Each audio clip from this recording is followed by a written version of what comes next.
Had better, the use of had better. I was sitting on a plane. I opened a Facebook, and one of my friends, a professor, has just uploaded a post explaining the use of had better.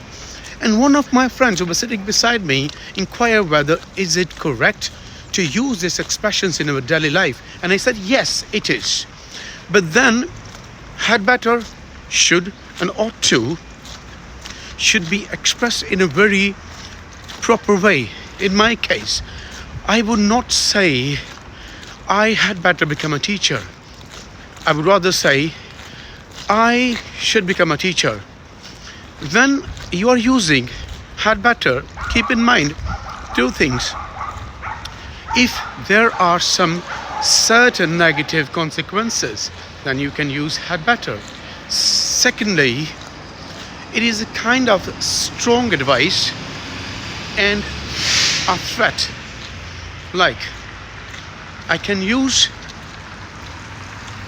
you had better take a medicine. You had better go for a walk. Advice, strong advice.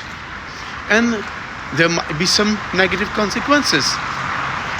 And then, threat. You had better drop the gun down, sir. A kind of threat. So whenever you use